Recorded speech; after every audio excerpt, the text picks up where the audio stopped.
ಹರಿ ಓಂ ತತ್ಸತ್. ಬ್ರಹ್ಮಾನಂದಂ ಪರಮಸುಖದಂ ಕೇವಲಂ ಜ್ಞಾನಮೂರ್ತಿಂ ದ್ವಂದ್ವಾತೀತಂ ಗಗನ ಸದೃಶಂ ತತ್ವಮಸ್ಯಾದಿಲಕ್ಷ್ಯಂ ಏಕಂ ನಿತ್ಯಂ ವಿಮಲಂ ಅಚಲಂ ಸರ್ವಧಿ ಸಾಕ್ಷಿಭೂತಂ ಭವಾತೀತಂ ತ್ರಿಗುಣರಹಿತಂ ಸದ್ಗುರುಂ ತಂ ನಮಾಮಿ. ಶ್ರೀ ವಿದ್ಯಾಂ ಜಗತಾಂ ಧಾತ್ರಿಂ ಸರ್ಗಸ್ಥಿತಿಲಯೇಶ್ವರೀಂ ನಮಾಮಿ ಲಲಿತಾಂ ನಿತ್ಯ ಮಹಾತ್ರಿಪುರಸುಂದರೀಂ. ಬಹು ವೈಶಿಷ್ಟ್ಯಪೂರ್ಣವಾದಂಥ ಶ್ರೀ ನಾಡಪ್ರಭು ಕೆಂಪೇಗೌಡರವರ ಪ್ರತಿಮೆಯನ್ನು ವಿದ್ಯುಕ್ತವಾಗಿ ಉದ್ಘಾಟನೆ ಮಾಡ್ತಕ್ಕಂಥ ಈ ಪವಿತ್ರ ಕಾರ್ಯಕ್ರಮದಲ್ಲಿ ಕೆಂಪೇಗೌಡರನ್ನು ಮತ್ತೊಮ್ಮೆ ಸ್ಮರಿಸಿ ನಮ್ಮೆಲ್ಲರ ಆರಾಧ್ಯ ದೈವ ಯೋಗಿ ಪದ್ಮಭೂಷಣ ಜಗದ್ಗುರು ಡಾಕ್ಟರ್ ಶ್ರೀ ಬಾಲಗಂಗಾಧರನಾಥ್ ಮಹಾಸ್ವಾಮೀಜಿಯವರ ದಿವ್ಯ ಚೇತನಕ್ಕೆ ಮನಸ ನೇಮಿಸಿ ಈಗ ತಾನೇ ನಿಮ್ಮೆಲ್ಲರಿಗೂ ದರ್ಶನ ಆಶೀರ್ವಾದಗಳನ್ನು ಕರುಣಿಸಿದಂಥ ಶ್ರೀ ಸ್ಫಟಿಕಪುರಿ ಮಹಾಸಂಸ್ಥಾನ ಮಠದ ಪೀಠಾಧ್ಯಕ್ಷರಾದ ಪರಮಪೂಜ್ಯ ಜಗದ್ಗುರು ಶ್ರೀ ಡಾಕ್ಟರ್ ನಂಜಾವಧೂತ ಮಹಾಸ್ವಾಮೀಜಿಯವರ ಶ್ರೀ ಸನ್ನಿಧಿಯಲ್ಲಿ ನಮ್ಮ ನೆಲಮಂಗಲದ ಶಿವಾನಂದಾಶ್ರಮದ ಪೂಜ್ಯರಾದ ಶ್ರೀ ರಮಣಾನಂದ ಸ್ವಾಮೀಜಿಯವರ ಸನ್ನಿಧಿಯಲ್ಲಿ ಇಂದಿನ ಈ ಕಾರ್ಯಕ್ರಮದ ಅಧ್ಯಕ್ಷತೆಯನ್ನು ವಹಿಸಿದಂಥ ಎಲ್ಲ ಒಟ್ಟು ಕಾರ್ಯಕ್ರಮಗಳ ನೇತಾರರು ಆಗಿರ್ತಕ್ಕಂಥ ಪ್ರೀತಿಯ ರಮೇಶ್ರವರೇ, ಡಾಕ್ಟರ್ ಬಿ ರಮೇಶ್ರವರೇ, ಶ್ರೀಮಠದ ಸದ್ಭಕ್ತರಾಗಿ ಈ ಕೃಷ್ಣಪ್ಪನವರು ಸಮಾಜ ಸೇವಕರಾಗಿ ಸಾಂಸ್ಕೃತಿಕ ಕಾರ್ಯಕ್ರಮಕ್ಕೆ ವಿಶೇಷವಾಗಿರ್ತಕ್ಕಂಥ ಒಂದು ಕೊಡುಗೆಯನ್ನು ಕೊಟ್ಟಂಥ ಈ ಕೃಷ್ಣಪ್ಪನವರ ಉಪಸ್ಥಿತಿ ಇದೆ. ರಾಮಸ್ವಾಮಿಯವರೇ, ಅಂಜನ್ಮೂರ್ತಿಯವರೇ, ವೇದಿಕೆ ಹಿಂದೆ ಮತ್ತು ಮುಂದೆ ಕುಳಿತಂಥ ಎಲ್ಲ ಮಹನೀಯರೇ, ತಾಯಂದಿರೇ, ಪ್ರೀತಿಯ ಮಕ್ಕಳೇ, ಮಾಧ್ಯಮ ಅರಂಧದವರೇ, ಕಳೆದ 1 ವರ್ಷದ ಹಿಂದೆ ಪೂಜ್ಯ ಸ್ವಾಮೀಜಿಯವರು ಮತ್ತು ನಾವುಗಳು ಬಂದು ವಿಶೇಷವಾದ ರೀತಿಯಲ್ಲಿ ನಿರ್ಮಾಣ ಮಾಡಿರ್ತಕ್ಕಂಥ ಪಂಚಾಯಿತಿಯನ್ನು ಉದ್ಘಾಟನೆ ಮಾಡ್ತಕ್ಕಂಥ ಒಂದು ಸಂದರ್ಭದಲ್ಲಿ ಪಾಲ್ಗೊಂಡಿದ್ವಿ. ಈಗಾಗಲೇ ಪೂಜ್ಯರು ಹೇಳಿದ ಹಾಗೆ ಬೇರೆ ಭಾಗಗಳಿಗೆ ಒಂದು ಮಾದರಿ ಆಗ್ತಕ್ಕಂಥ ರೀತಿಯಲ್ಲಿ ಪಂಚಾಯಿತಿ ಕಟ್ಟಡವನ್ನು ನಿರ್ಮಾಣ ಮಾಡಿದಂಥ ಮುಂದಾಳತ್ವದ ಕೀರ್ತಿ ರಮೇಶ್ರವರಿಗೆ ಸಲ್ಲುತ್ತೆ. ಹೀಗೆ ಸುಮಾರು 1 ತಿಂಗಳ ಹಿಂದೆ ಸಿಕ್ಕಾಗ ಈ ಭಾಗದಲ್ಲಿ ಹೋಗಬೇಕಾದ್ರೆ ಏನಪ್ಪ ಹಾಗೆ ಬಿಟ್ಟಿದ್ದೀರಲ್ಲ ಕೆಂಪೇಗೌಡರ ಪ್ರತಿಮೆ ಮತ್ತು ಮಂಟಪವನ್ನು, ಅದಕ್ಕೇನು ಒಂದು ಮುಕ್ತಿ ಕೊಡೋದಿಲ್ವ ಅಂತ ಹೇಳಿದಾಗ ತಕ್ಷಣಕ್ಕೆ ಕಾರ್ಯಪ್ರವೃತ್ತರಾಗಿ ಸ್ವಾಮಿಗಳು ಹೇಳಿದ ಹಾಗೆ ಒಂದು ಹಂತಕ್ಕೆ ಅದನ್ನು ಪೂರ್ಣಗೊಳಿಸಿ ಒಂದು ಹಂತಕ್ಕೆ ತಂದು ಇವತ್ತು ಆಧುನಿಕ ಮಕ್ಕಳಿಗೆ ಒಂದು ಮಾದರಿಯಾಗುವ ರೀತಿಯಲ್ಲಿ ಲೋಕಾರ್ಪಣೆಗೊಳಿಸಿದ್ದಾರೆ. ತುಂಬ ಸಂತೋಷವಾದಂಥ ವಿಚಾರ.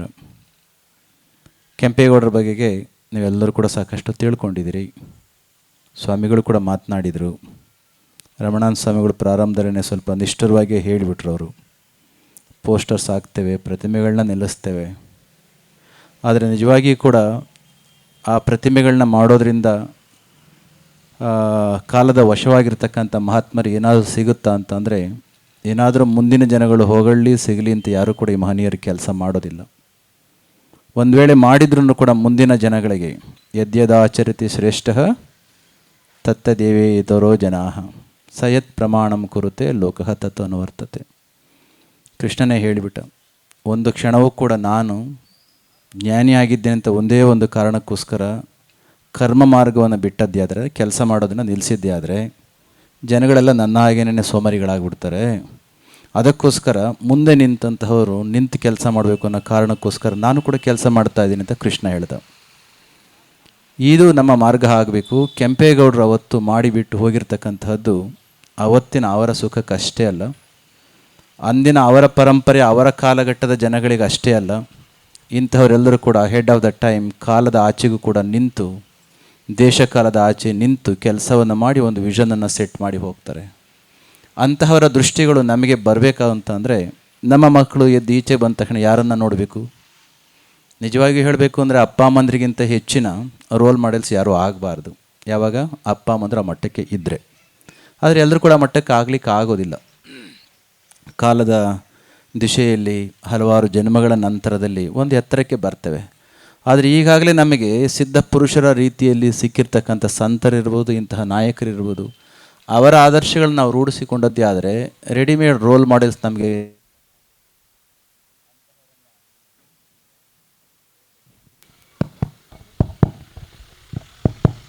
ಜಯ ಶ್ರೀ ಗುರುದೇವ್. Thank you.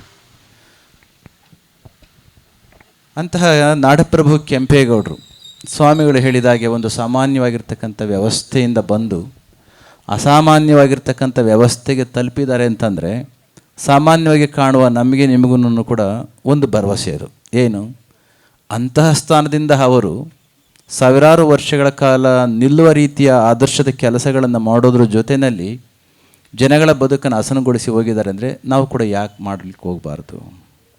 ಸುಮ್ಮನೆ ನೋಡಿ, ಈ ಕಾಲಕ್ಕೆ ಅದು ಸಂದರ್ಭ ಅಲ್ಲದೆ ಹೋದರೂ ಕೂಡ ಧೀರುಭಾಯಿ ಅಂಬಾನಿಯವರು, ಹೌದಾ, ಇವತ್ತು ನಮ್ಮ ದೇಶದ ಬಹುದೊಡ್ಡ ಶ್ರೀಮಂತ ಅವರ ಮಕ್ಕಳು. ಕೇವಲ ಒಂದು ಜನ್ರೇಷನ್ ಹಿಂದೆ ಅವ್ರ ತಾತ ಅಲ್ಲ, ಮುತ್ತಾತ ಅಲ್ಲ, ಏನಾಗಿದ್ದರು ಧೀರುಭಾಯಿ ಅಂಬಾನಿ? ಇವತ್ತಿನ ಮುಖೇಶ್ ಅಂಬಾನಿ ಮತ್ತು ಅನಿಲ್ ಅಂಬಾನಿ ಅವರ ಅಪ್ಪ ಧೀರುಭಾಯಿ ಅಂಬಾನಿ ಒಂದು ಪೆಟ್ರೋಲ್ ಬಂಕ್ನಲ್ಲಿ, ಫ್ಯೂಯಲ್ ಪಂಪ್ನಲ್ಲಿ ಆಯಿಲ್ ಹಾಕ್ಕೊಂಡು ಸೇವೆ ಮಾಡ್ತಿದ್ದಂಥ ವ್ಯಕ್ತಿ. ಸ್ವಾಮಿಗಳು ಹೇಳಿದ್ರಲ್ಲ, ಒಂದು ಹಂಬಲ್ ಫ್ಯಾಮಿಲಿ ಬ್ಯಾಕ್ಗ್ರೌಂಡಿಂದ ಕೆಂಪೇಗೌಡರು ಬಂದಂತಹವರು ಯಾವ ಮಟ್ಟಕ್ಕೆ ಹೋದರು ಅಂತ.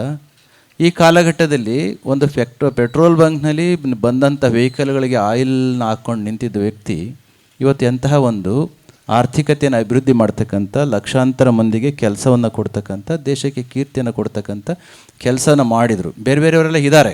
ಅವರ ಎಕ್ಸಾಂಪಲ್ ಯಾಕೆ ತೆಗೆದುಕೊಂಡ್ವಿ ಅಂತಂದರೆ, ಅಂತಹ ಸಾಮಾನ್ಯ ವರ್ಗದಿಂದ ಆ ಸ್ಥಿತಿಗೆ ಹೋಗಲಿಕ್ಕೆ ಅವ್ರಿಗೆ ಸಾಧ್ಯ ಆಗೋದಾದರೆ ಕಂಟೆಂಪ್ರರಿ ಸಮಕಾಲೀನ ವ್ಯಕ್ತಿಯಾಗಿ ನಾವುಗಳು ನಮ್ಮ ಅಪ್ಪ ಬಡವ, ನಮ್ಮ ತಾತ ಬಡವ ಅಂತ ಹಳೆ ಕಥೆಯನ್ನೇ ಹೇಳ್ಕೊಂಡು ನಾವು ಒಂದು ಹೇಳ್ತಾರೆ ನೋಡಿ, ಬಡತನದಿಂದ ಹುಟ್ಟೋದು ಪಾಪ ಅಲ್ಲ ಅಂತೆ, ತಪ್ಪು ಅಲ್ಲ ಅಂತೆ. ಆದರೆ ಬಡತನದಿಂದಲೇ ಸಾಯ್ತಕ್ಕಂಥದ್ದು ಮಹಾಪಾಪ ಅಂತ. ಯಾವ್ಯಾವುದೋ ಕಾರಣಕ್ಕೋಸ್ಕರ ನಮ್ಮ ಅಪ್ಪ ಅಮ್ಮಂದ್ರೆ ಬಡವರಾಗಿದ್ದಿರ್ಬೋದು. ಆದರೆ ಇವತ್ತು ಬದಲಾಗಿರ್ತಕ್ಕಂಥ ಕಾಲಘಟ್ಟದಲ್ಲಿ ನಾವು ಬೆಳೀಲಿಕ್ಕೆ ಏನು ಕಷ್ಟ. ಇಂತಹ ಆದರ್ಶಗಳು, ಅಭಿಲಾಷೆಗಳು, ಭಾವನೆಗಳನ್ನ ಮನಸ್ಸಿಗೆ ಬಂದಾಗ ನಮ್ಮ ಎದುರಿಗೆ ಯಾರನ್ನು ಅನುಸರಿಸಬೇಕು ಅನ್ನೋದಕ್ಕೆ ಕೆಂಪೇಗೌಡರು ನಮಗೆ ಮಾದರಿಯಾಗಿದ್ದಾರೆ. ಕೇವಲ ಬಿಸ್ನೆಸ್ ಅಲ್ಲ ಅವರು, ಅದೊಂದು ಘನ ವ್ಯಕ್ತಿತ್ವ ಅದು.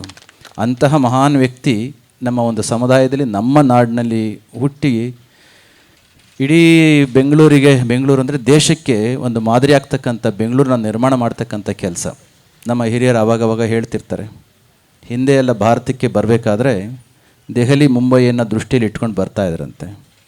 ಆದರೆ ಕೆಂಪೇಗೌಡರು ಕಟ್ಟಿದ ಬೆಂಗಳೂರನ್ನ ಈಗ ನೋಡಿದ ಮೇಲೆ Bengaluru has become A window for seeing the India ಅಂತ. ಭಾರತವನ್ನು ನೋಡಲಿಕ್ಕೆ ಭಾರತ ಅಂತಕ್ಕಂಥದ್ದು ಒಂದು ಕಿಟಕಿ ಆಗೋಗಿದೆ. ಭಾರತವನ್ನು ನೋಡಬೇಕಾದ್ರೆ ಬೆಂಗಳೂರನ್ನ ನೋಡಿದರೆ ಸಾಕು ಅಂತ. ಅದಕ್ಕೆ ಒಬಾಮಾ ಅಂತಕ್ಕಂಥ ಒಬ್ಬ ದೊಡ್ಡ ಅಮೆರಿಕ ದೇಶದ ವಿಜ್ಞಾನರು ಅಧ್ಯಕ್ಷನ ಕೂಡ ಏನು ಹೇಳ್ತಿದ್ದಂತೆ, ಆ ದೇಶದ ಸಂಸ್ಥೆಗಳಿಗೆ ಅಂದರೆ ಎಜುಕೇಷನ್ ಇನ್ಸ್ಟಿಟ್ಯೂಷನ್ಸ್ಗೆ ಹೋದಾಗ ಆ ಹುಡುಗರಿಗೆ ಹೇಳ್ತಿದ್ದಂತೆ. ಯಾಕೆ ಅಂದರೆ ಬೆಂಗಳೂರಿನಲ್ಲಿ ಹೋದಂಥವರು ಅಮೆರಿಕ ದೇಶದಲ್ಲಿ ದೊಡ್ಡ ಕೆಲಸ, ವಿಜ್ಞಾನಿಗಳಾಗಿದ್ದಾರೆ, ತಂತ್ರಜ್ಞಾನಿಗಳಾಗಿದ್ದಾರೆ, ಎಂಜಿನಿಯರ್ಸ್ಗಳಾಗಿದ್ದಾರೆ, ಡಾಕ್ಟರ್ಸ್ಗಳಾಗಿದ್ದಾರೆ, ಅಟಾರ್ನಿಗಳಾಗಿದ್ದಾರೆ. ಈ ಎಲ್ಲ ವಿಚಾರ ತಿಳ್ಕೊಂಡು ನನ್ನ ದೇಶವನ್ನು ಕಟ್ಟುವಂಥ ಇವರೆಲ್ಲರೂ ಕೂಡ ಬೆಂಗಳೂರಂಥ ನಗರದಲ್ಲಿ ಬೆಳೆದು ಬಂದಿದ್ದಾರೆ ಅಂತಂದರೆ ಆ ಬೆಂಗಳೂರು ಹೆಂಗಿರಬೇಕು ಅನ್ನೋ ಕಾರಣಕ್ಕೆ ಅವ್ರಿಗೆ ಹೇಳ್ತಿರುತ್ತೆ, go and learn from Bangalore and the students of those children ಅಂತ. ಇಂತಹ ಒಂದು ನಗರವನ್ನು ಕಟ್ಟಿ ಜಗತ್ತಿಗೆ ಮಾದರಿಯಾಗಿ ಮಾಡಿಕೊಟ್ಟಂತಹ ಶಕ್ತಿ ನಮ್ಮ ನಾಡಪ್ರಭು ಕೆಂಪೇಗೌಡರಿಗೆ ಸಲ್ಲುತ್ತೆ. ಸ್ವಾಮಿಗಳು ಮಾತನಾಡ್ತಾ ಒಂದು ಮಾತನ್ನು ಹೇಳಿದರು. ಹಲವಾರು ಗುರುಕುಲಗಳನ್ನು ಸ್ಥಾಪನೆ ಮಾಡಲಿಕ್ಕೆ ಅವರು ಅವಕಾಶವನ್ನು ಮಾಡಿಕೊಟ್ರು. ಕೇಳಿಸ್ಕೊಂಡ್ರ? ಇವತ್ತು ಗುರುಕುಲಗಳನ್ನು, ಮಠ ಮಂದಿರಗಳನ್ನು ಬೆಳೆಸ್ತಕ್ಕಂಥ, ಅದಕ್ಕೆ ಪ್ರೋತ್ಸಾಹವನ್ನು ಕೊಡ್ತಕ್ಕಂಥ ಕಾರಣ ಏನು ಅಂತಕ್ಕಂಥದ್ದನ್ನು ಅವತ್ತು ಕೆಂಪೇಗೌಡರು ಮಾಡಿ ಅದನ್ನು ಸಾಕಾರಗೊಳಿಸಿರ್ತಕ್ಕಂಥದ್ದು ನೋಡಿ ಕಲಿಬೇಕಾಗುತ್ತೆ. ಅವತ್ತು ಕೆಂಪೇಗೌಡರು ಶಿವಗಂಗೆಯಲ್ಲಿದ್ದಂಥ ಗುರುಕುಲದಲ್ಲಿ ತಂದೆ ಕಳಿಸ್ಕೊಟ್ಟ ನಂತರದಲ್ಲಿ ಕಲಿಬೇಕಾದ್ರೆ ಅವ್ರು ಮಾಡ್ತಾಯಿದ್ದ ಕೆಲಸ ಏನು? ಅಂದಿಗೆ ನಮ್ಮ ಶಿವಗಂಗೆಯಲ್ಲಿ ಒಂದು ಗುರುಕುಲ ಇತ್ತು, ಅಲ್ಲಿ ಕಲಿತಾಯಿದ್ರು. ಕಲಿಬೇಕಾದ್ರೆ ಸುಮ್ಮನೆ ಕೊಡುತ್ತು ಕಲ್ತವ್ರಲ್ಲ, ಅದು ಶಿವಗಂಗೆ ಬೆಟ್ಟದ ತುದಿಗೆ ಹೋಗಿ ನಿಂತ್ಕೊಂಡು ನಾವು ಯಾಕೆ ಹೋಗ್ತೇವೆ, ಎಂಟರ್ಟೈನ್ಮೆಂಟ್ಗೆ ಹೋಗ್ತೇವೆ. ಆದರೆ ಕೆಂಪೇಗೌಡರು ಹಂಗೆ ಹೋಗ್ತಿರ್ಲಿಲ್ಲ. ಒಂದು ಚಿಕ್ಕ ಹುಡುಗ ಆಗಿ ತನ್ನ ಸ್ನೇಹಿತರ ಜೊತೆಯಲ್ಲಿ ಶಿವಗಂಗೆ ಬೆಟ್ಟದ ತುದಿಗೆ ಹೋಗಿ, ಬೆಟ್ಟದ ತುದಿಗೆ ಯಾರಾದರೂ ಹೋಗಿದ್ದೀರಾ? ಎಷ್ಟು ಜನ ಹೋಗಿದ್ದೀರಿ? ಕೈ ಎತ್ತಿ. ಇಷ್ಟೊಂದು ಜನ ಹತ್ತಿದ್ದೀರಿ. ನಾನು ಕೂಡ 14 ಬಾರಿ ಹತ್ತಿದ್ದೇನೆ ಅದಕ್ಕೆ. ಓಕೆ, ಮೊನ್ನೆ ಕಳೆದ 6-7 ತಿಂಗಳ ಹಿಂದೆ ಒಮ್ಮೆ ಮತ್ತೆ ಇತ್ತೀಚೆಗೆ ಹೋಗಿ ಬಂದದ್ದು. ವಿದ್ಯಾರ್ಥಿಯಾಗಿದ್ದಾಗ 13 ಬಾರಿ ಹೋಗಿದ್ವಿ. ಸನ್ಯಾಸಿ ಆದ ನಂತರದಲ್ಲಿ ಮೊನ್ನೆ ಹೋಗಿ ಬಂದೆ. ಆ ತುದಿಯಲ್ಲಿ ನಮ್ಮದೇ ಒಂದು ಸಮುದಾಯದ ಹೆಣ್ಣುಮಗಳು ಪ್ರಾಣ ಬಿಟ್ಲು, ಗೊತ್ತಾ? ವಿಜಯನಗರದ ಹೊಯ್ಸಳ ಸಾಮ್ರಾಜ್ಯದ ಪಟ್ಟದರಸಿ, ನಾಟ್ಯರಾಣಿ ಯಾರು? ಶಾಂತಲಾದೇವಿ ತನ್ನ ಸಂಸ್ಥಾನದ, ತನ್ನ ಸಾಮ್ರಾಜ್ಯದ ಮುಂದುವರಿಕೆಯ ಸಂದರ್ಭ ಅಂತಹದೊಂದು ವಿಷಮ ಸ್ಥಿತಿ ಬಂದಾಗ ತನ್ನ ಪ್ರಾಣವನ್ನೇ ಕೊಟ್ಟು ಆ ಒಂದು ಸಾಮ್ರಾಜ್ಯ ಮುಂದುವರಿಕೆಗೆ ಕಾರಣೀಭೂತಲು, ಅದು ಶಾಂತಲಾದೇವಿ. ಈ ಕಥೆಯನ್ನು ಕೆಂಪೇಗೌಡರು ತಿಳ್ಕೊಂಡಿದ್ರು. ಶಿವಗಂಗೆ ಬೆಟ್ಟದ ಏನಪ್ಪದು, ಕೆಂಪೇಗೌಡರು ಈ ವಿಚಾರವನ್ನು ತಿಳ್ಕೊಂಡಿದ್ರಿಂದ ತ್ಯಾಗದ ಅರ್ಥ ಏನು, ಆ ತಾಯಿ ಅವತ್ತು ತನ್ನ ಪ್ರಾಣವನ್ನು ಸಾಮ್ರಾಜ್ಯಕ್ಕೋಸ್ಕರ ಬಲಿ ಕೊಡಬೇಕು ಅಂತ ಸಂದರ್ಭ ಬಂದಾಗ ಆಕೆ ಮನಸ್ಥಿತಿ ಹೇಗಿರಬೇಕು ಅಂತಕ್ಕಂತ ತಿಳ್ಕೊಳ್ಳಿಕ್ಕೋ ಇನ್ನೊಂದಕ್ಕೋ ಆ ಬೆಟ್ಟದ ತುದಿಯಲ್ಲಿ ಯಾವ ಜಾಗದಲ್ಲಿ ಆ ತಾಯಿ ಪ್ರಾಣ ಬಿಟ್ಲೋ ಆ ಜಾಗಕ್ಕೆ ಹೋಗಿ ಕುಳಿತುಕೊಂಡು ಆ ಭಾವನೆಯನ್ನು ತಾನು ತಿಳ್ಕೊಳ್ಳೋದ್ರ ಜೊತೆಯಲ್ಲಿ ಮತ್ತೆ ಎದ್ದು ನಿಂತು ದಿಗಂತದವರೆಗೂ ಇದ್ದಂಥ, ದಿಗಂತ ಅಂದರೆ ಗೊತ್ತಾಗುತ್ತಲ್ಲ, ಭೂಮಿ ಮತ್ತು ಆಕಾಶ ಸೇರುವ ಜಾಗ. ನನಗೆ ಮುಂದೆ ಏನಾದರೂ ನನ್ನ ಅಪ್ಪ ಆಳ್ತಾ ಇರ್ತಕ್ಕಂಥ ಈ ಪ್ರದೇಶವನ್ನು ಮುನ್ನಡೆಸ್ತಕ್ಕಂಥ ಒಂದು ಅವಕಾಶ, ಸದವಕಾಶ ಸಿಕ್ಕಿದ್ದೆ ಆದರೆ ದಿಗಂತದವರೆಗೂ ನಾನು ಕೂಡ ಧರ್ಮದ ನೆಲೆಯಲ್ಲಿ ಸಾಮ್ರಾಜ್ಯವನ್ನು ವಿಸ್ತರಣೆ ಮಾಡಬೇಕು ಅಂತ ಆಸೆ ಇಟ್ಕೊಂಡಿದ್ರಂತೆ. ಇವತ್ತು ನಮ್ಮ ಮಕ್ಕಳಿಗೆ ಕೊಡಬೇಕಾಗಿರ್ತಕ್ಕಂಥದ್ದು ಆಸ್ತಿಗಳಲ್ಲ, ಇಂತಹ ಒಂದು ವಿಷನ್. ಚಿಕ್ಕ ಹುಡುಗ ಕೆಂಪೇಗೌಡರಿಗೆ ಅಂತಹದೊಂದು ವಿಷನ್ ಸೆಟ್ ಆದದ್ರಿಂದ ಮುಂದೆ ಏನಾಯಿತು? ಸ್ವಾಮಿಗಳು ಹೇಳಿದ್ರಲ್ವ, ವಿಜಯನಗರ ಸಾಮ್ರಾಜ್ಯಕ್ಕೆ ಹಂಪಿಗೆ ಹೋದ ಸಂದರ್ಭದಲ್ಲಿ ಮುತ್ತು ರತ್ನಗಳನ್ನು ಬೀದಿಯಲ್ಲಿ, ಇವತ್ತು ತರಕಾರಿ ಮಾರೋದೇ ಕಷ್ಟ ಆಗಿದೆ, ಅಂಥದ್ರಲ್ಲಿ ಮುತ್ತು ರತ್ನಗಳನ್ನ ಬೀದಿನಲ್ಲಿ ಅಳೆದು ವ್ಯಾಪಾರ ಮಾಡಬೇಕಾದ್ರೆ ಆ ಹುಡುಗ ಅದನ್ನು ನೋಡಿ ಇಲ್ಲಿರ್ತಕ್ಕಂಥ ರಿಸೋರ್ಸ್ ಎಲ್ಲ ಅಲ್ಲಿಗೆ ಬರ್ತಾ ಇದೆ, ನಮ್ಮ ಭಾಗದ ಕಥೆ ಏನು ಅಂತ ತಿಳ್ಕೊಂಡು ಮುಂದೊಂದು ದಿನ ಅಪ್ಪನ ನಂತರದಲ್ಲಿ ಅಧಿಕಾರ ಸಿಕ್ಕಾಗ ಏನಾದರೂ ಬೇಕಾ ಅಂತ ಅವತ್ತಿನ ರಾಯರು ಕೇಳಿದಾಗ ನಮ್ಮ ನಾಡಿನಲ್ಲಿ ಇಂತಹದೇ ಒಂದು ಪಟ್ಟಣವನ್ನು ಕಟ್ಟಬೇಕು, ಪಟ್ಟಣವನ್ನು ಕಟ್ಟಿದರು. ಇವತ್ತು ವಿಜಯನಗರದ ಸಾಮ್ರಾಜ್ಯ ಆ ಹಂಪಿ ಭಾಗ ಏನಾಗಿದೆ? ಹೋಗಿದ್ರಾ? ಹಾಳು ಬಿದ್ದ ಹಂಪಿ ಆಗಿದೆ. ಆದರೆ ಅದೇ ಕಾಲದಲ್ಲಿ ಕಟ್ಟಿದಂಥ ಕೆಂಪೇಗೌಡರು ಕಟ್ಟಿದಂಥ ಬೆಂಗಳೂರು ಇವತ್ತು ಲೋಕೋತ್ತರವಾಗಿ ಬೆಳೀತಾ ಇದೆ. ಅದಕ್ಕಾಗಿ ಅಂತಹ ಮಹಾನ್ ಪುರುಷ ಕೆಂಪೇಗೌಡರನ್ನ ಜಾತಿ ಮತ ಧರ್ಮದ ಆಚೆಗೂ ಕೂಡ ನಿಂತು ನೋಡಿದ್ದೆ ಆದರೆ, ಅವರ ತತ್ವಗಳನ್ನ ನೋಡಿದ್ದೆ ಆದರೆ, ಸುಮ್ಮನೆ ನೋಡಿ ಯಾವುದೋ ಒಬ್ಬ ವಿಜ್ಞಾನಿ ಯಾವುದೋ ಒಂದು ಸೂತ್ರ ಕಂಡುಹಿಡಿದು ಕೊಟ್ಟ, ಅವನ ಆ ಜಾತಿಯವ, ಈ ದೇಶದವ, ಈ ಧರ್ಮದವ ಅಂತ ತಿಳ್ಕೊಂಡು ಅದನ್ನು ಉಪಯೋಗಿಸ್ಕೊಡೋದಿಲ್ಲ, ಲಾಸ್ ಯಾರಿಗೆ? ಹೌದಾ? ನಿಮ್ಮ ಕೈನಲ್ಲಿ ಮೊಬೈಲ್ಗಳಿದ್ದಾವೆ, ಯಾವ್ಯಾವುದೋ ವಿಜ್ಞಾನಿ, ಯಾವುದೋ ತಂತ್ರಜ್ಞಾನಿ, ಯಾವುದೋ ದೇಶದವ ಕಂಡುಹಿಡಿದು ಕೊಟ್ಟ, ನೀವು ರಿಜೆಕ್ಟ್ ಮಾಡ್ತೀರಾ? ಲವಾಸಿಯರ್ ಅಂತಕ್ಕಂಥವನು ಯುರೋಪ್ನವನು ಆ ಆಕ್ಸಿಜನ್ನ ಕಂಡುಹಿಡ್ದ. ಅಯ್ಯೋ, ಅವನು ಕಂಡುಹಿಡಿದು ಕೊಟ್ಟಿರ್ತಕ್ಕಂಥ ಆಕ್ಸಿಜನ್ ನಮಗೆ ಬೇಡ, ನಾವು ಉಸಿರಾಡಲ್ಲ ಅಂತಂದ್ರೆ ಏನಾಗುತ್ತೆ? ಪ್ರಾಣ ಹೋಗುತ್ತೆ. ಇದೇ ರೀತಿಯಲ್ಲಿ ಗುರುತ್ವಾಕರ್ಷಣೆಯನ್ನು ಕಂಡುಹಿಡಿದು ಕೊಟ್ಟ ನ್ಯೂಟನ್ ಅಂತಕ್ಕಂಥವನು, ಹೌದಾ? ನ್ಯೂಟನ್ ಕಂಡುಹಿಡಿದಿರ್ತಕ್ಕಂಥ ಗುರುತ್ವಾಕರ್ಷಣೆ ಅದು ಅವನಿಗೆ ಸಂಬಂಧಪಟ್ಟದ್ದು, ನನಗದು ಅನ್ವಯ ಆಗೋದಿಲ್ಲ ಅಂತ ಮೇಲಿಂದ ಬೀಳಿ ಕೆಳಗಡೆಗೆ ಆಗುತ್ತೇ ಇಲ್ಲ. ಅದಕ್ಕೋಸ್ಕರ ಮಹಾನ್ ಪುರುಷರು ಯಾವುದೇ ಜಾತಿಯಲ್ಲಿ ಯಾವುದೇ ಧರ್ಮದಲ್ಲಿ ಹುಟ್ಟಿದ್ರೂ ಕೂಡ ಅವರು ವಿಶ್ವಕ್ಕೆಲ್ಲ ಶಕ್ತಿ ಆಗ್ತಾರೆ. ಅಂತಹ ಸ್ಥಾನಕ್ಕೇರಿದಂಥ ಕೆಂಪೇಗೌಡರ ಆದರ್ಶಗಳನ್ನು ನಾವು ರೂಢಿಸಿಕೊಳ್ಳೋಣ. ಆ ಪುಣ್ಯಾತ್ಮ ಕೊಟ್ಟು ಹೋಗಿರ್ತಕ್ಕಂಥ ಹಲವಾರು ಆಡಳಿತಾತ್ಮಕವಾಗಿರ್ತಕ್ಕಂಥ ವಿಚಾರಗಳನ್ನ ನಾವು ರೂಢಿಸಿಕೊಳ್ಳೋಣ. 15ನೇ ಶತಮಾನದ ಕಾಲಕ್ಕೇನೆ ಕೌಶಲ್ಯ ಆಧಾರಿತವಾಗಿರ್ತಕ್ಕಂಥ ಸಮಾಜದ ಅವಶ್ಯಕತೆ ಏನು ಅಂತ ಕಂಡಂತಹವರು. ಇನ್ನು ಎಜುಕೇಷನ್ ಅಂತಂದರೆ ಏನು ಅಂತಲೇ ತಲೆ ಕೆಡಿಸ್ಕೊಳ್ತಾ ಇದ್ದ ಕಾಲಘಟ್ಟದಲ್ಲಿ ಬರೀ ವಿದ್ಯೆ ಅಷ್ಟೇ ಸಾಕಾಗೋದಿಲ್ಲ, ಆ ವಿದ್ಯೆಯನ್ನು ಬಳಸ್ತಕ್ಕಂಥ ರೀತಿ ಕೌಶಲ್ಯವೂ ಕೂಡ ಮುಖ್ಯ ಆಗ್ತದೆ, ಹೌದಲ್ವಾ? ನಾವೇನೋ ಒಂದು ಕಲಿತೇವೆ, ಟೀಚರ್ ನೀವು ಕಲ್ತ್ಕೊಳ್ತೀರಿ, ಆ ಪಾಠ ಮಾಡುವ ಕೌಶಲ್ಯತೆ ಇಲ್ಲ ಅಂತಂದರೆ ಟೀಚರ್ನ ಅವಶ್ಯಕತೆ ಆಗೋದಿಲ್ಲ. ಎಂಜಿನಿಯರಿಂಗ್ ಟೆಕ್ನಾಲಜಿ ಕಲ್ತ್ಕೊಳ್ತೀರಿ, ನಿಮಗೆ ಅದನ್ನು ಉಪಯೋಗಿಸ್ತಕ್ಕಂಥ ಸ್ಕಿಲ್ ಗೊತ್ತಿಲ್ಲ ಅಂತಂದರೆ ಅದಕ್ಕೆ ಉಪಯೋಗ ಆಗೋದಿಲ್ಲ. ಇಂಥೆಲ್ಲ ಕಲೆಗಳನ್ನು, ಸ್ಕಿಲ್ಸನ್ನು ಹೇಳಿಕೊಟ್ಟಂಥವರು ನಮ್ಮ ಕೆಂಪೇಗೌಡರು. ಕೆಂಪೇಗೌಡರ ಪ್ರತಿಮೆ ಅನಾವರಣಕ್ಕೆ ಬಂದಿದ್ದಂಥ ಪ್ರೈಮ್ ಮಿನಿಸ್ಟರ್ ಏನು ಹೇಳಿದರು? ಕೆಂಪೇಗೌಡರು 500 ವರ್ಷಗಳ ಹಿಂದೆ ಏನೆಲ್ಲ ಆದರ್ಶಗಳನ್ನು, ಆಡಳಿತದ ನಿಯಮಗಳನ್ನ ಹೇಳಿಕೊಟ್ಟಿದ್ರು, ಈ ಪ್ರಸ್ತುತ ಸಮಾಜಕ್ಕೆ ಬೇಕಾಗಿರ್ತಕ್ಕಂಥ ಕೌಶಲ್ಯಗಳ ಅವಶ್ಯಕತೆಯನ್ನು ಅವರು ಎತ್ತಿ ಹಿಡಿದು 64 ಪೇಟೆಗಳನ್ನ ಕಟ್ಟಿದ್ರು. ಇವೆಲ್ಲವನ್ನು ಕೂಡ ನಾನು ಆದರ್ಶವಾಗಿ ಇಟ್ಕೊಂಡು ನನ್ನ ದೇಶವನ್ನು ನಡೆಸ್ತಕ್ಕಂಥ ನಿಟ್ಟಿನಲ್ಲಿ ನಾನು ಕೂಡ ಪಾಲ್ಗೊಂಡಿದ್ದೇನೆ ಅಂತ ದೇಶ ಆಳುವ ಪ್ರಧಾನಮಂತ್ರಿಗಳು ಹೇಳ್ತಾರೆ ಅಂತಂದರೆ ಪಕ್ಕನೇ ಇರ್ತಕ್ಕಂಥ ನಾವುಗಳೇನು ಮಾಡ್ತಾ ಇದೆ ಅವರ ಆದರ್ಶಗಳನ್ನ ರೂಢಿಸ್ಕೊಳ್ಳೋಣ. ಇನ್ನು ನಮ್ಮ ರಮೇಶ್ರವರು ಕೇವಲ ಪಂಚಾಯಿತಿಯ ಬಿಲ್ಡಿಂಗ್ ಅಷ್ಟೇ ಕಟ್ಟಲಿಲ್ಲ, ಒಳಗಡೆ ಹೋಗಿದ್ದೀರಾ? ಎಂಥ ಲೈಬ್ರರಿ ಮಾಡಿದ್ದಾರೆ ಅವರು. ಎಷ್ಟು ಜನ ಕುಳಿತುಕೊಂಡು ಲೈಬ್ರರಿ ಉಪಯೋಗಿಸ್ಕೊಳ್ತಾ ಇದ್ದೀರಿ? ಒಂದು ಮಾತು ಹೇಳ್ತಾರೆ, if you prevent a generation to go to the library only for 2 generation, that generation is going to be spoiled ಅಂತ. ಅರ್ಥ ಏನು ಗೊತ್ತಾ? ಲೈಬ್ರರಿ ಕೇವಲ ಪುಸ್ತಕಗಳನ್ನ ತುಂಬಿರ್ತಕ್ಕಂಥ ಬಿಲ್ಡಿಂಗ್ ಅಲ್ಲ, ಅದು ಜ್ಞಾನವನ್ನು ತುಂಬಿರ್ತಕ್ಕಂಥ, ಇತಿಹಾಸವನ್ನು ತುಂಬಿರ್ತಕ್ಕಂಥ, ಸಂಸ್ಕೃತಿನ ತುಂಬಿರ್ತಕ್ಕಂಥ ಒಂದು ಮಹಾನ್ ಜ್ಞಾನ ಭಂಡಾರ ಅದು. ಅಂತಹ ಜಾಗಕ್ಕೆ ನಾವು ಹೋಗದಲ್ಲಿ ಓದೋದ್ಯಾದರೆ ಅಂತಹ ಒಂದು ಪರಂಪರೆ ಕೇವಲ 2-3 ಜನ್ರೇಷನ್ನಲ್ಲೇ ನಾಶ ಆಗಿ ಹೋಗುತ್ತಂತೆ. ಅದಕ್ಕೆ ಅದನ್ನು ತಿಳ್ಕೊಂಡು ನಮ್ಮ ಜನಗಳಿಗೆ ಇತಿಹಾಸವನ್ನು, ಸಂಸ್ಕೃತಿಯನ್ನು, ಧರ್ಮವನ್ನು, ಆಧ್ಯಾತ್ಮಿಕತೆಯನ್ನು, ಆರ್ಥಿಕತೆಯನ್ನು, ಸರ್ವಾಂಗೀಣವಾಗಿರ್ತಕ್ಕಂಥ ಜ್ಞಾನವನ್ನು ತಿಳಿಸ್ಕೊಡ್ಬೇಕು ಅನ್ನೋ ಕಾರಣಕ್ಕೆ ಎಲ್ಲ ತೆರನಾಗಿರ್ತಕ್ಕಂಥ ಪುಸ್ತಕಗಳನ್ನ ಅಲ್ಲಿ ಇಟ್ಟಿದ್ದಾರೆ. ನಾನು ಬಂದಾಗ 1-2 ಪುಸ್ತಕ ತೊಗೊಂಡು ಹೋಗಿದ್ದೆ. ಓಕೆ, ಹಾಗಾಗಿ ನೀವು ಸಮಯ ಸಿಕ್ಕಾಗ ಹೋಗಿ ಕುಳಿತುಕೊಂಡು ಲೈಬ್ರರಿನಲ್ಲಿ ಸ್ವಲ್ಪ ಓದಿ, ಜ್ಞಾನವನ್ನು ತಿಳ್ಕೊಳ್ಳಿ, ಹೆಚ್ಚಿಸ್ಕೊಳ್ಳಿ.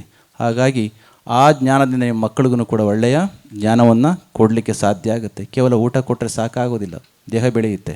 ಮನಸ್ಸಿಗೆ ಒಂದಿಷ್ಟು ವಿಚಾರಗಳನ್ನ ಕೂಡ ಕೊಡಬೇಕಾಗುತ್ತೆ. ನೀವು ವಿಚಾರಗಳನ್ನ ಕೊಡಬೇಕಾದ್ರೆ ನಿಮ್ಮಲ್ಲೇನೋ ಇರಬೇಕಲ್ಲ, ಅದಕ್ಕೋಸ್ಕರ ಜ್ಞಾನವನ್ನು ಹೆಚ್ಚಿಸ್ಕೊಳ್ಳಿ ಎಂಬ ಮಾತನ್ನು ಈ ಸಂದರ್ಭದಲ್ಲಿ ಹೇಳಿ, ಸುಂದರವಾಗಿ ನಿರ್ಮಾಣ ಮಾಡಿರ್ತಕ್ಕಂಥ ಕೆಂಪೇಗೌಡರು ಮತ್ತು ಅವರ ಮಂಟಪ ಈ ಭಾಗದಲ್ಲಿರ್ತಕ್ಕಂಥ ಎಲ್ಲರಿಗೂ ಕೂಡ ಆದರ್ಶವಾಗಲಿ. ನಮ್ಮ ಬದುಕಿನ ಮೌಲ್ಯಗಳನ್ನು, ಆದರ್ಶವನ್ನು ಹೆಚ್ಚಿಸ್ಕೊಳ್ಳಿಕ್ಕೆ, ಶಕ್ತಿಯನ್ನು ತುಂಬಿಸ್ಕೊಳ್ಳಿಕ್ಕೆ ಇವತ್ತಿನ ಈ ಕಾರ್ಯಕ್ರಮ ಮತ್ತು ಕೆಂಪೇಗೌಡರ ಪ್ರತಿಮೆ ಮತ್ತು ಕೆಂಪೇಗೌಡರ ಜೀವನ ಆದರ್ಶಗಳು ಆದರ್ಶವಾಗಿರಲಿ ಅಂತ ಹೇಳ್ತಾ, ಮತ್ತೊಮ್ಮೆ ನಿಮ್ಮೆಲ್ಲರಿಗೂ ಕೂಡ ಭೈರವೇಶ್ವರ ಸ್ವಾಮಿಯ ಆಶೀರ್ವಾದಗಳನ್ನು ಪ್ರಾರ್ಥನೆ ಮಾಡ್ಕೊಳ್ತಾ ನಾನು ಮಾತು ಮುಗಿಸ್ತೇನೆ. ಜೈ ಶ್ರೀ ಗುರುದೇವ್.